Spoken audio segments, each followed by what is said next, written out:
a la columna como hueso, como estructura, y vamos a estudiar a su contenido. Su contenido se llama médula espinal. La columna vertebral va a presentar vértebras. ¿Cuántas vértebras tiene en total? 32, Un promedio de 32 33. a 33 vértebras, de las cuales 7 son cervicales, 12 son torácicas, 5 lumbares, 5 sacras y 3 a 4 coxales. La columna vertebral, si yo lo miro de costado, va a tener unas curvaturas. Una hacia adelante, que se llama lordosis cervical. Una hacia atrás, sifosis dorsal. Una hacia adelante, lordosis lumbar. Y una hacia atrás, sifosis sacra. Son las curvaturas normales que nosotros tenemos en la columna. Cuando estas curvaturas aumentan, se llaman sifosis, o también llamada joroba, ¿no? Personas que andan así, es cuando aumenta la sifosis dorsal, ¿no? La famosa joroba. Muy bien. Estas 33 vértebras se van a dividir bajo dos formas. Una, que son las vértebras tipo, y dos, que son las vértebras atípicas. ¿Ya? Miren. ¿Qué es una vértebra tipo? Una vértebra tipo es que si yo agarro, por ejemplo, una vértebra cervical, agarro una vértebra torácica y agarro una vértebra lumbar, siempre voy a ver lo mismo. Comparten las mismas características. ¿Y qué es lo que comparten? Primero, que todas las vértebras tipo van a tener un cuerpo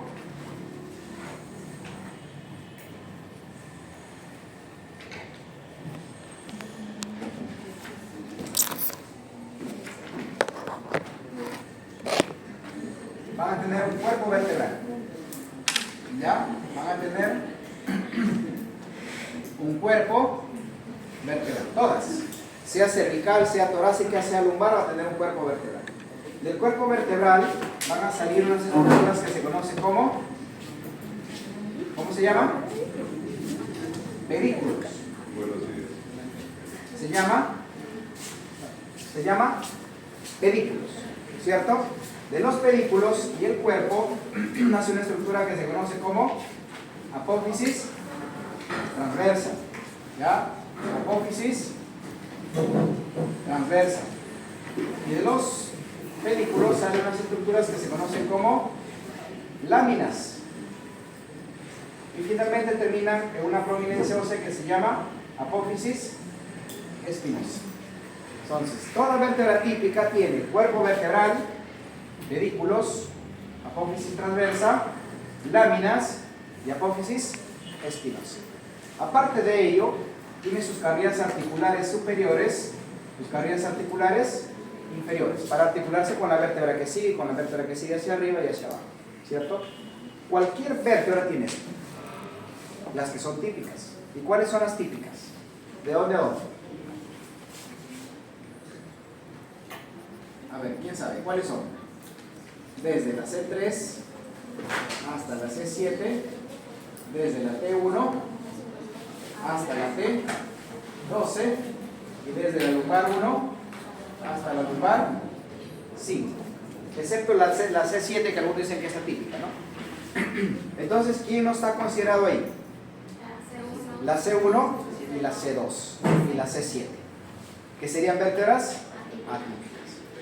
Entonces, todas las demás tienen estas características. ¿Ya? Muy bien. Ahora, dentro de las vértebras típicas, las cervicales, las torácicas y las lumbares van a tener características propias.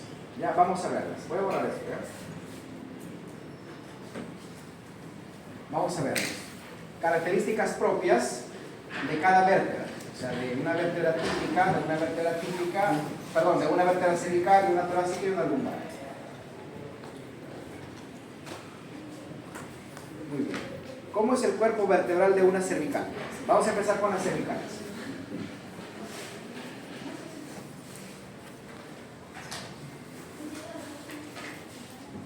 Las vértebras cervicales típicas, ¿tendrán cuerpo vertebral?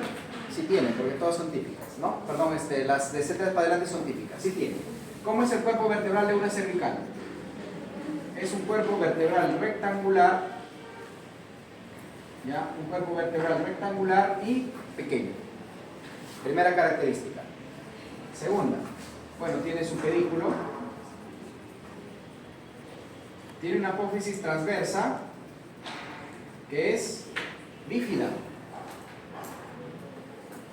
Pero no es esa su característica principal, sino que su apófisis transversa tiene un agujero transverso. ¿Y para qué tiene este agujero transverso?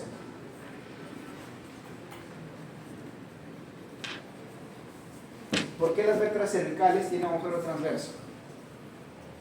¿Quién se ubica ahí en ese agujero transverso? Pregunta de examen.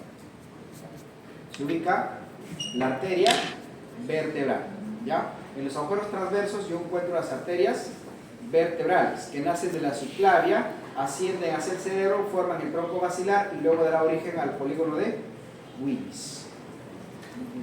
Entonces, en las apófisis transversas, ahí tienen el agujero transverso y ahí ubico a la arteria vertebral. ¿Qué más?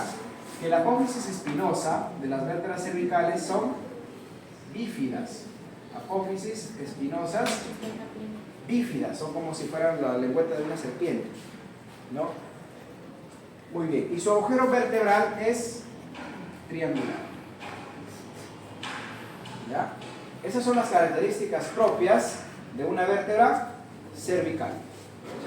Entonces, una vértebra cervical, cuerpo vertebral pequeño, apófisis transversas con agujero transverso para la arteria vertebral y apófisis espinosa bífida y agujero vertebral triangular. ¿Quién se ubica en el agujero vertebral? Acá, ¿quién se ubica? La médula espinal. Muy bien. Vamos a pasar ahora a las vértebras torácicas. ¿Cómo son las vértebras torácicas?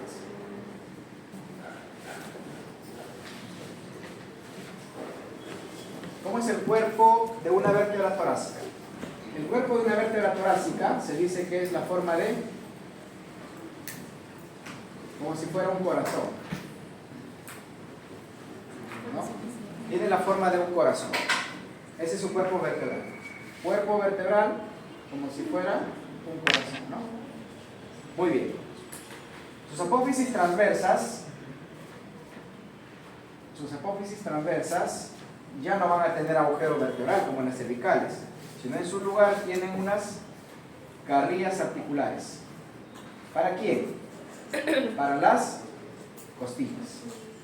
Acuérdense que la columna torácica se articula con las costillas. ¿Qué más? En el cuerpo vertebral, las vértebras torácicas tienen las fositas costales, ¿no? Las fositas costales, ¿ya? Tiene su apófisis espinosa que es puntiaguda, ya no es bífida como la cervical, es puntiaguda. Y tiene un agujero vertebral de forma circular. Acuérdense, cuerpo vertebral en forma de corazón, apófisis transversa con carrilla articular, no tiene agujero transverso, y apófisis espinosa puntiaguda. ¿Y qué más? Y agujero vertebral circular, ¿ya? Ese es típico de una vértebra torácica. De una vértebra lumbar, ¿cuál es la característica de la vértebra lumbar? ¿Cómo es el cuerpo vertebral de una vértebra lumbar?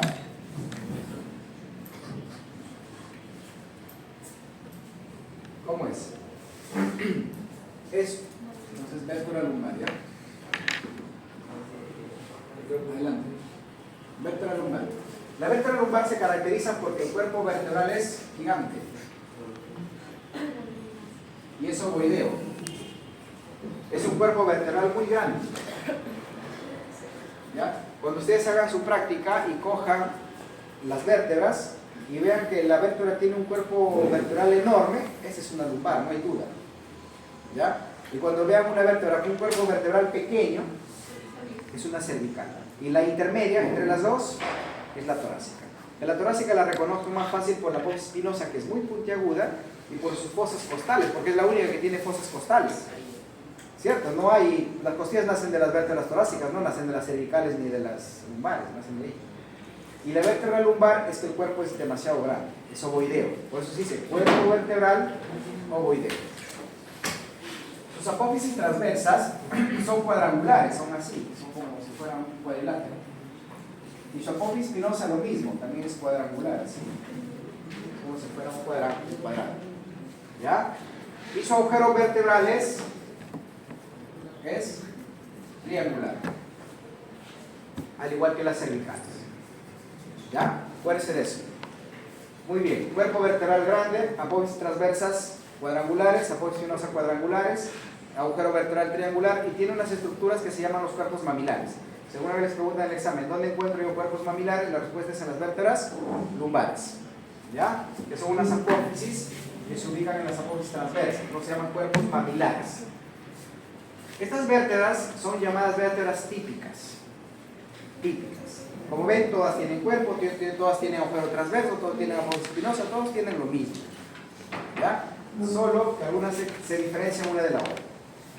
Pero hay un grupo de vértebras que se llama vértebras atípicas, y son estas. La vértebra típica más conocida, o las dos más conocidas, son la C1, llamada Atlas, y la C2, llamada Axis, y algunos consideran a la C7, llamada vértebra prominente. ¿Ya? Prominente, sí, aquí. Pero si ustedes analizan la vértebra C7, es igualita que una vértebra típica. Muy bien. Es una vértebra prominente. Muy bien. El atlas y el axis sí se salen del cuadro de las vértebras típicas. Miren, características del atlas. Vamos con el atlas primero. Primer punto, primera característica, es que el atlas no tiene cuerpo vertebral. No cuerpo vertebral. No hay cuerpo vertebral. ¿Correcto? ¿Qué más? El atlas, en lugar de apófisis espinosas, tiene arcos. Tiene un arco anterior y tiene un arco posterior. En cada arco tiene unos tubérculos. Por lo tanto, este es el tubérculo anterior y este es el tubérculo posterior. Y en el arco anterior tiene esta carrilla articular. ¿Para quién? Carrilla articular. ¿Para quién? Para el axis. ¿Qué parte del axis? Para la apófisis odontoides. Y acá forma la articulación atlando-axoidea, ¿no? Si quiere verlo, sería así. Sería así. Y acá el diente, ¿no? Acá formando la articulación atlando-axoidea. Una articulación sinovial de tipo pivote, o también llamado trocoide, te permite hacer este movimiento. Cuando yo digo no, utilizo esta articulación. El atlas tiene dos masas laterales, a todo esto se le llama masa lateral. Y en esa masa lateral tiene una cavidad glenoidea superior. Cavidad glenoidea superior, ¿para quién? ¿Con quién se articula? Ya vimos que se articula con el axis, a través del diente. Pero también se articula con esta cavidad glenoidea superior, ¿con quién? Con el occipital. ¿Ya? Con el occipital.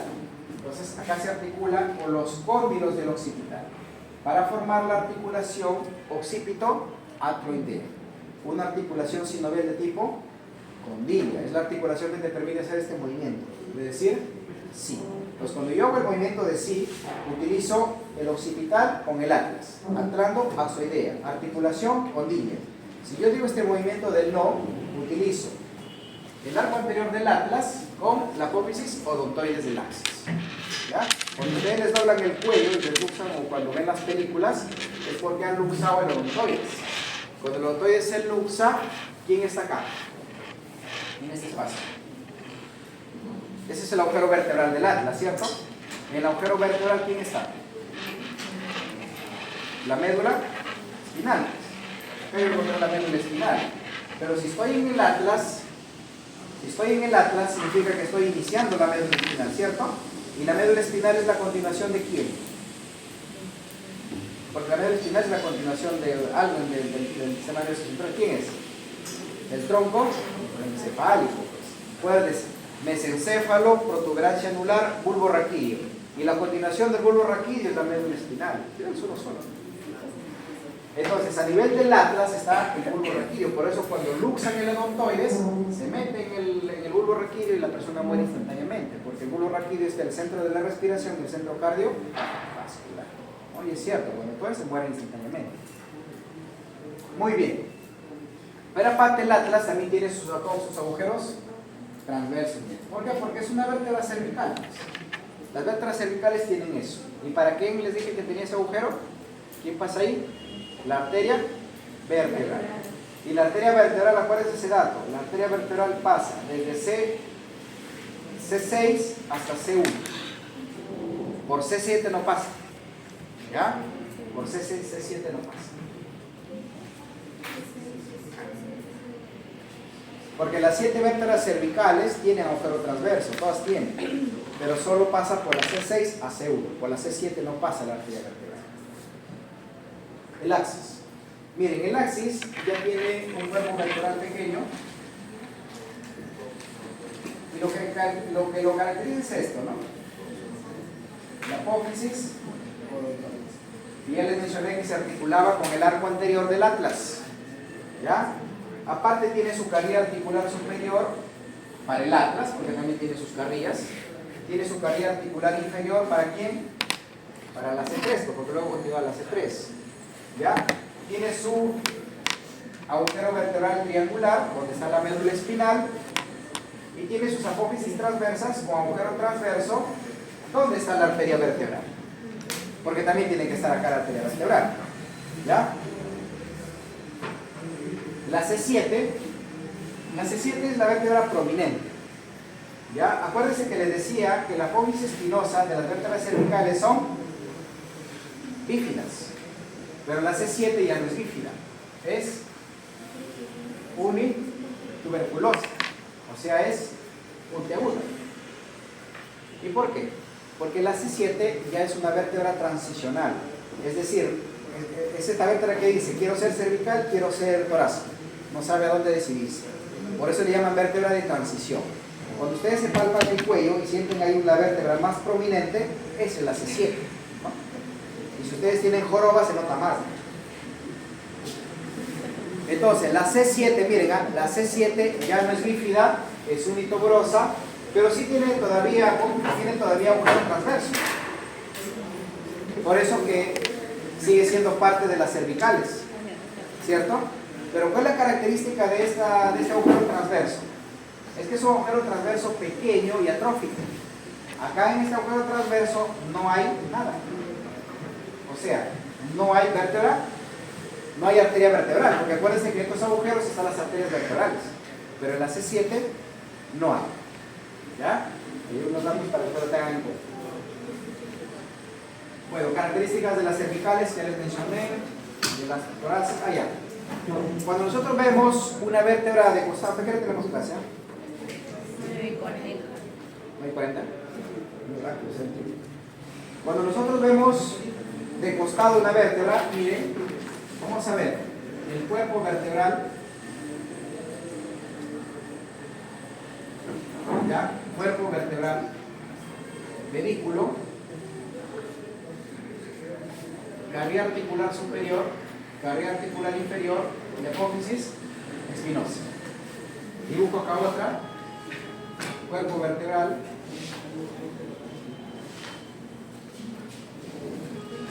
pedículo, carrilla articular superior, carrilla articular inferior y apófisis espinosa. Acá se forman dos puntos claves. Uno, que hay un espacio entre cuerpo vertebral y cuerpo vertebral, ¿cierto? ¿A quién yo ubico ahí? Al disco intervertebral. El disco intervertebral, vamos a verlo por acá, ¿dónde está? ¿Está? El disco intervertebral está formada por láminas, miren, concéntricas. Láminas concéntricas, ¿no? De 10 a 12 láminas. ¿Y cuál es su característica principal? Es que esas láminas, el componente principal es colágeno. Y eso se le llama el anillo fibroso. Y en el centro hay un núcleo, que se llama el núcleo pulposo. Y su componente principal es el agua. ¿Ya? Acuérdense de eso. Muy bien. Luego, entre vértebra y vértebra se forma este espacio medio. Es lo que quiero que sepan. ¿Cómo se llama? ¿Cómo se llama ese espacio? Ese espacio que forman dos vértebras juntas. Dos vértebras se unen y forman ese espacio. ¿Cómo se llama? En ese espacio está emergiendo el famoso nervio raquídeo. Por ahí salen los nervios, ¿no? De la columna salen así.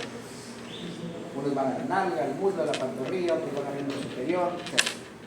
¿Cierto? Son los nervios raquídeos. Pero ese espacio tiene un nombre. ¿Cómo se llama? Se llama agujero intervertebral, también llamado agujero de conjunción. Conjunción. ¿Y qué debo saber del agujero de conjunción? Que ahí salen los nervios raquídeos. ¿Qué más? Sus límites. Va a presentar un límite superior, un límite inferior, un límite anterior y un límite posterior. Miren, fácil de ver. Si este es mi agujero de conjunción, este es mi límite superior, ¿cierto? ¿Y quién es mi límite superior? El pedículo. Pero acá le llamamos pedículo suprayaacente, porque es supra, porque está arriba. El límite inferior, fácil de verlo, miren. ¿Quién es? El otro pedículo. Entonces será el pedículo infrayacente. Muy bien. Límite anterior, porque esto es anterior, ¿cierto? Porque los cuerpos vertebrales están hacia adelante y las apófisis espinosas están hacia atrás. Cuando ustedes se palpan la columna, lo que se palpan son las apófisis espinosas. ¿Ya? Entonces, esto es anterior y posterior. Por lo tanto, este es su límite anterior. ¿Quién sería? El cuerpo vertebral, el disco. ¿Ya? Límite anterior, discos intervertebrales, más los cuerpos vertebrales, ¿no? Porque acá está, miren, disco y cuerpo. Y el límite posterior vendría a ser este. ¿Y cómo se llama esa zona? Acá, en la parte posterior, hay un ligamento que baja por acá. Que lo protege. ¿Cómo se llama ese ligamento? Es un ligamento de la columna, ¿no? Que estabiliza la columna. ¿Cómo se llama ese ligamento? El famoso ligamento amarillo.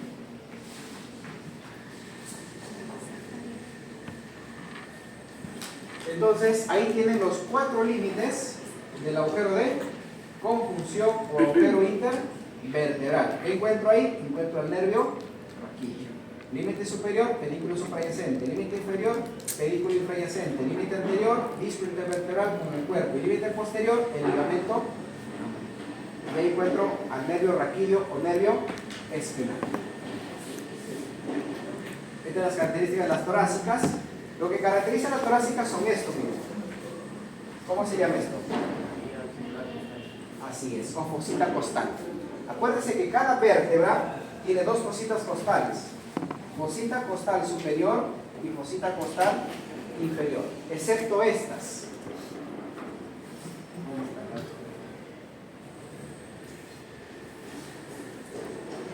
Más adelante está.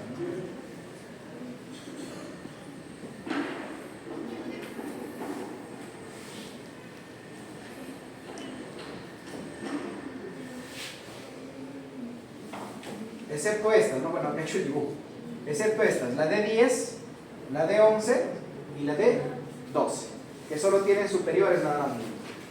Unas tienen en el centro y otras tienen en la parte superior. Después, todas las vértebras torácicas tienen 2.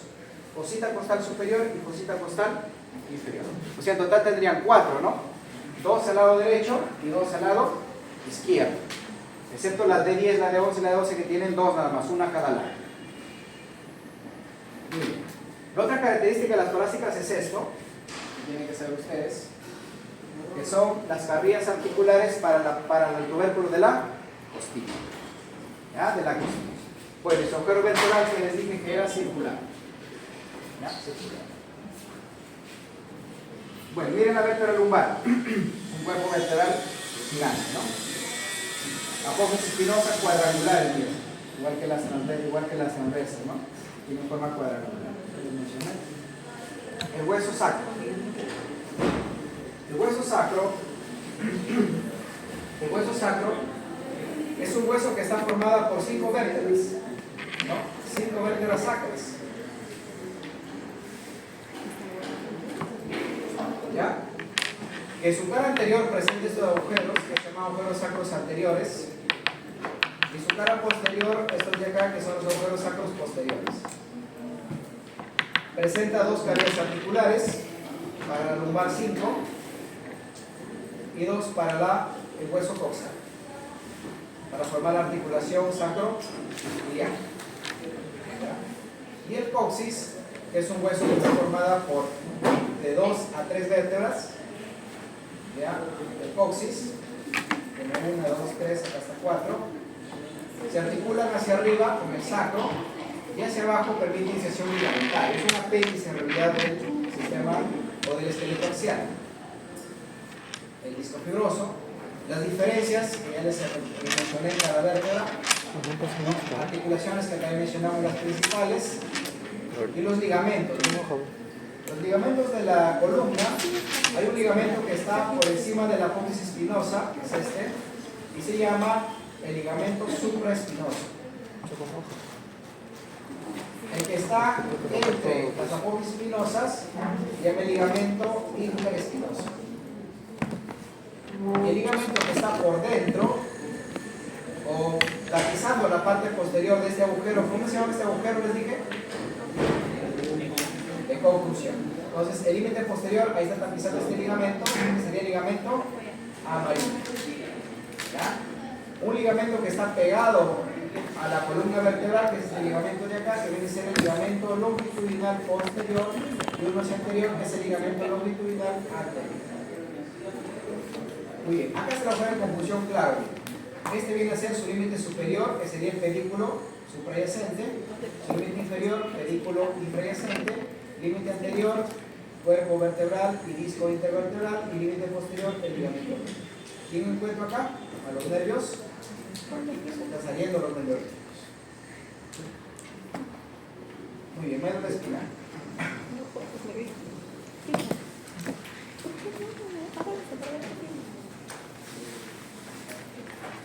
El contenido de la columna vertebral viene a ser la médula espinal. La médula espinal, en su configuración externa, se inicia. ¿Dónde se inicia la médula espinal? Es la continuación del tronco encefálico, ¿cierto? En este caso del bulbo raquídeo. Por lo tanto, acá estaría el bulbo raquídeo. Pero el bulbo raquídeo y la médula espinal tienen una zona de límite. ¿Cómo se llama? ¿Cómo se llama? Pásala rápido. Miren, la médula espinal es la continuación del bulbo raquídeo, ¿cierto? Pero entre el bulbo raquídeo y la médula espinal está esta zona que es el límite entre estas dos estructuras. ¿Cómo se llama? La famosa decusación piramidal. Entonces, primera pregunta, ¿cuál es el límite superior de la médula espinal? La decusación piramidal. Algunos dicen que es el nervio C1, algunos libros. ¿Ya? Otros dicen que es el atlas, porque ahí está el atlas, ¿acuerdas? Ahí está iniciando el atlas. Pero lo que más se acepta es que sea la decusación de las pirámides. Tiene dos abultamientos, un abultamiento cervical para dar origen al plexo braquial y un abultamiento lumbar para dar origen al plexo lumbo sacro. Su límite inferior es a través de un cono que se llama el cono medular. Entonces la pregunta es, ¿a qué nivel se encuentra el cono medular? Entre L1 y L2. Entonces la médula espinal inicia en la decusación de las pirámides y termina en el cono medular a nivel de L1, L2. La médula espinal emerge, ¿cuántos nervios cervicales? ¿Cuántos son? 8. 8 nervios cervicales. ¿Cuántos torácicos?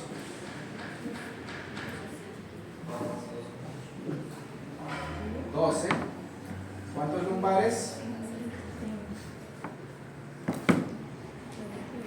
¿Cuántos sacros?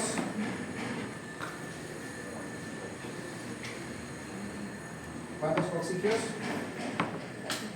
1. Haciendo un total de ¿cuántos nervios craneales, nervios raquídeos? Total 31. Pero como son derecho e izquierdo, son pares. ¿Ya? Son pares. La médula espinal mide más o menos 45 centímetros, 2/3 de la columna vertebral, dicen algunos. Acuérdense que cuando la médula espinal está en el feto y en el niño, casi tiene el mismo tamaño de la columna vertebral, pero conforme va creciendo, la columna crece más rápido y la médula crece más lento. Por lo tanto, el cono medular queda a nivel del L1 y L2 y no queda a nivel del sacro. ¿No? ¿Por qué? Porque la columna crece más rápido y la médula se queda. Por eso que los nervios, cuando ustedes ven en sus imágenes, siempre van descendiendo, ¿no? Como si fuera una zona a la cual nosotros llamamos, ¿cómo se llama? A los nervios que están bajando acá. La famosa cola de caballo. ¿Ya? Del cono medular salen unas estructuras que son los nervios lumbares y sacros, que es la cola de caballo. Y en la zona central del cono medular hay una estructura de un ligamento fibroso que se llama el filum terminal. ¿Ya? El filum terminal. Muy bien. Y esto está envuelto por las meninges. La meninge que envuelve acá se llama dura madre y forma un saco que se llama el saco dural. En ese saco dural es donde se pone la anestesia raquídea, por si acaso. Muy bien. Si yo le hago un corte a la médula espinal así, si le hago un corte así y lo miro, voy a ver esto. Voy a ver esto.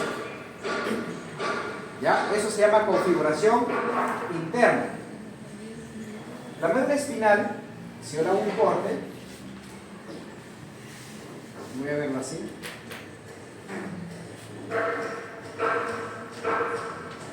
Voy a ver dos sustancias.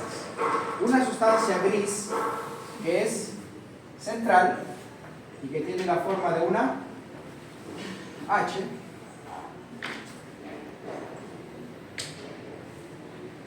Que tiene un agujero acá que se llama el agujero del apéndigo, y una sustancia periférica que es blanca.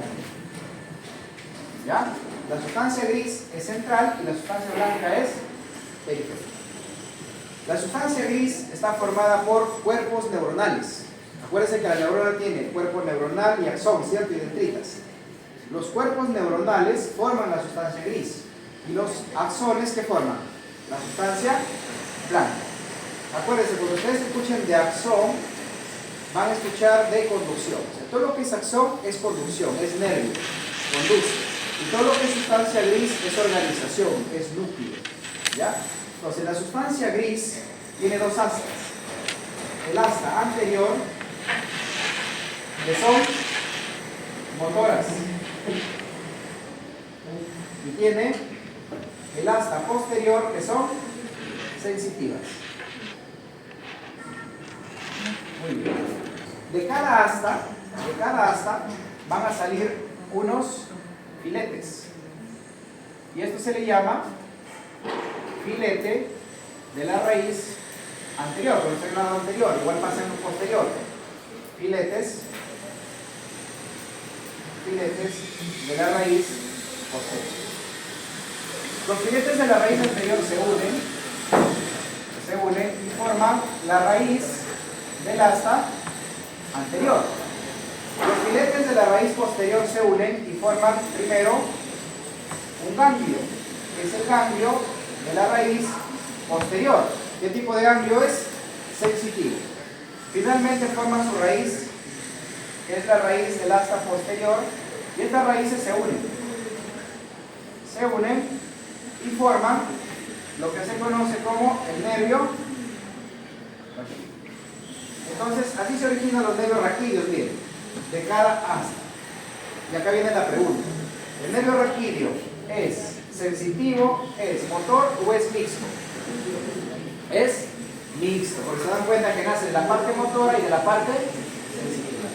Por lo tanto, los 31 pares de los nervios raquídeos son mixtos.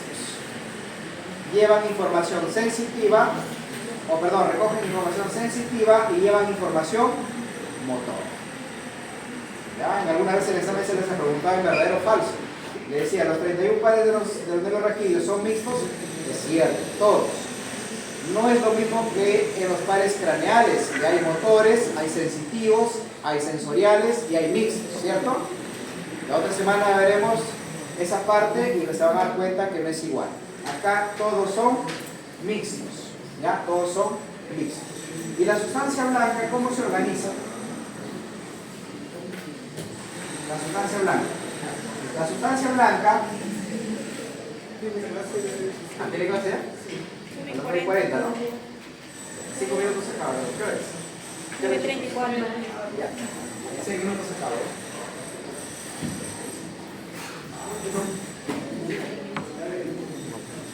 Entonces, miren, la sustancia blanca es periférica. Y la sustancia blanca, por lo tanto, son axones. Y son axones, ¿de qué se encarga la sustancia blanca? De conducir. Es decir, subir información hacia el cerebro y bajar información del cerebro. Bueno, puede ser al cerebelo, al tronco encefálico, al bulbo raquídeo, etc. ¿Cierto? Y esa sustancia blanca se les llama cordones. Por lo tanto, tengo cordón lateral, cordón posterior y cordón anterior. Y esos cordones se organizan mediante haces, o también llamados tractos. ¿Ya? Ustedes van a ver acá, la sustancia blanca. Ahí está.